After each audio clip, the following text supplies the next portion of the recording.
Ahoy, and welcome back to the Workaround. My name is Bob Gilbreth. You are in good company with fellow entrepreneurs and innovators who follow my stories from a career in tech startups and corporate innovation. I am sitting here right now, 10 days before Christmas 2025, to make you think, smile, and discover a shortcut to success or a trap to avoid. Thanks for being here. I'm going to jump right into this with a song. It's a song from Sesame Street that I think of around this time of year. You know it too, so sing it with me. Now, who are the people in your neighborhood? In your neighborhood, in your neighborhood. Say, who are the people in your neighborhood? The people that you meet each day. Why do I think of this song this time of year? Because it's the holidays, when our postal and other delivery people are very busy, and we get to see them daily in our neighborhoods. It's a reminder to thank them for all they do for us, and maybe think differently about our future together. Shortly after my younger daughter left the nest for college, my wife and I downsized to a townhouse in the city. Our front door opens into my home office, which means I've got the job of receiving parcels.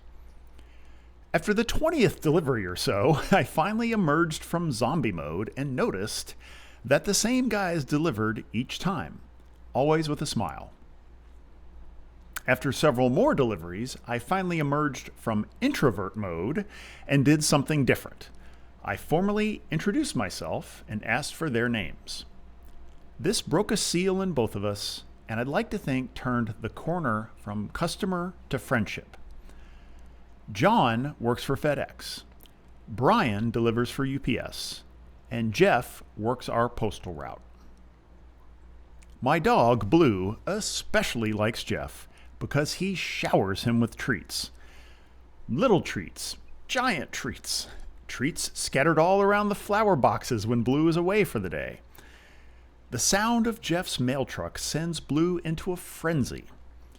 Working through this is hopeless, so I stop what I'm doing and we go out to share a moment of laughter as Jeff tosses milk bones right down Blue's eager maw.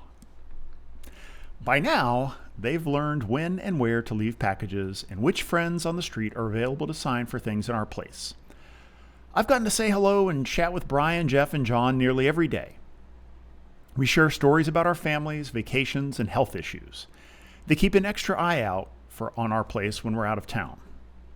They are members of our neighborhood. We know, care for, and look out for each other. So, of course, I hand them an envelope with our family holiday card and tuck some extra cash inside to thank them for their work over the year.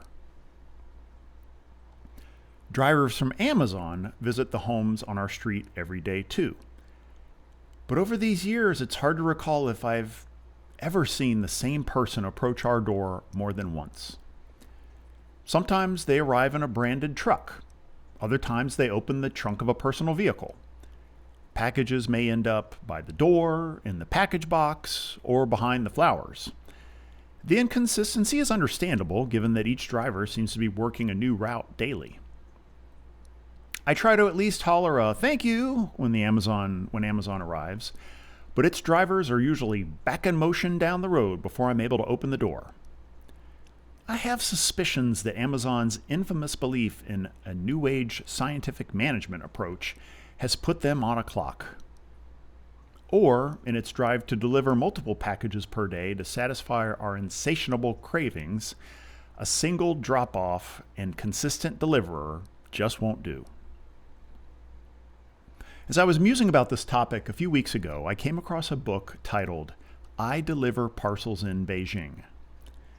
It's an autobiographical account of a man in China who spent several years working as a contract worker, mostly sorting and delivering parcels for a very meager living.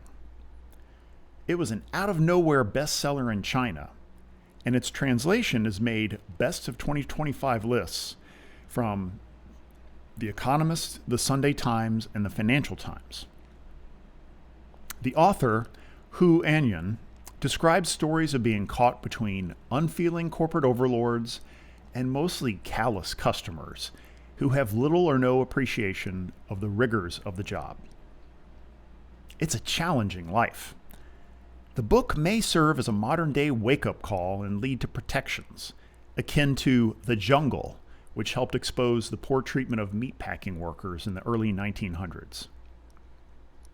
But we don't have to wait for reform. We can be just a little kinder and more understanding the next time our doorbell rings. Sadly, even good relationships end. Over the summer, while we were away for a month, I received a group text from our neighbor Kevin. He said he just spoke with Jeff and learned that he was being transferred to a new mail route downtown. I wouldn't be home in time to say goodbye to him. It hit me like a death blow. I flopped out on the couch, deeply depressed. Jeff loves Blue. Blue loves Jeff. And I love being the guy to bring them together each afternoon. But now, suddenly, for some dumb, bureaucratic reason, he's leaving our lives. After all these years of service, does the Postal Service not understand that we build relationships here? I thought about the many times at my ad agency when I had to inform clients that a new account lead would be replacing someone they loved working with. Their friend had earned a promotion or was needed to save an account in distress. I recall the looks of disappointment in their eyes as I severed a relationship. Losing Jeff felt worse and worse as I processed it. I had to get out of the house. I took Blue on a walk down the road and ended up weeping. I thought about losing this special daily connection, and it hurt. When we returned, I went to my computer and logged on to Shutterfly to create a framed photo of Blue that I could give Jeff when we were back in town. I thought he might sub in once in a while, or we'd see him on our morning walk somewhere else. But it's been 6 months, and that photo is still sitting on my desk, waiting. Meanwhile, our street still doesn't have a new permanent postal worker. We're a skip route that different people take on for a few days at a time.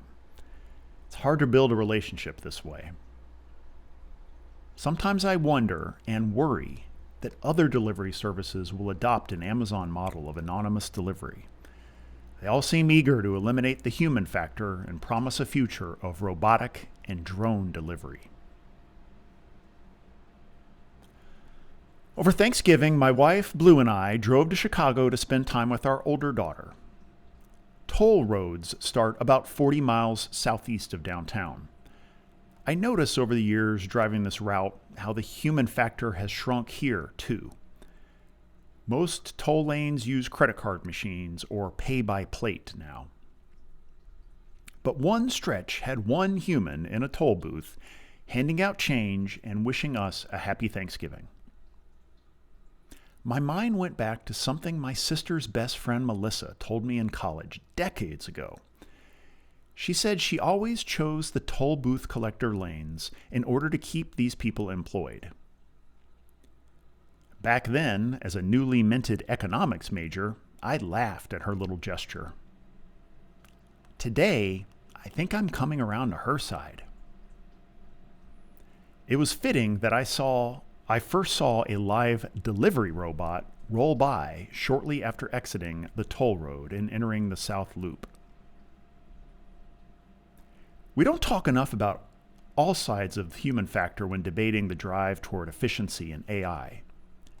It's not just about losing jobs, it's losing meaning, both for the employees and their customers. Maybe we don't even realize what we're losing in the bargain. The daily opportunity for human-to-human connection.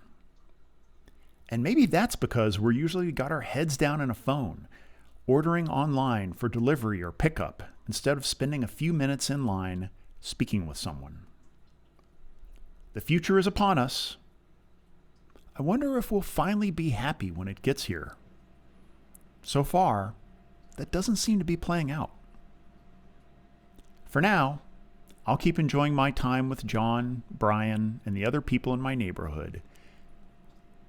And Blue and I will keep searching for Jeff. Hey, if you'd like to go further, feel free to upgrade to a paid subscription. That's where my posts go deeper down the rabbit hole of personal stories and change. And note that 100% of the proceeds go toward new reader and listener and viewer acquisition, so your subscription dollars pay it forward to others. Also remember, anyone can schedule a chat during my open office hours to discuss questions, feedback, network, or explore any topic.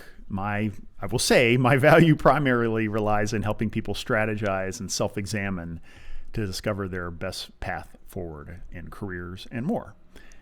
No charge is accepted there. And then finally, I'm a co-founder in Fleet. This is a holding company for service businesses. We invest in leaders ready to start their own companies. We also do a little M&A. If you've ever thought about starting your own professional service business but need financial or other support, hit that same schedule link that I have here. That is going to be it for this week. Thanks again for being with me. Stay tuned. I will be around next week with a special gift issue edition with a few little fun things. But until then, you know what I say. Ahoy for now.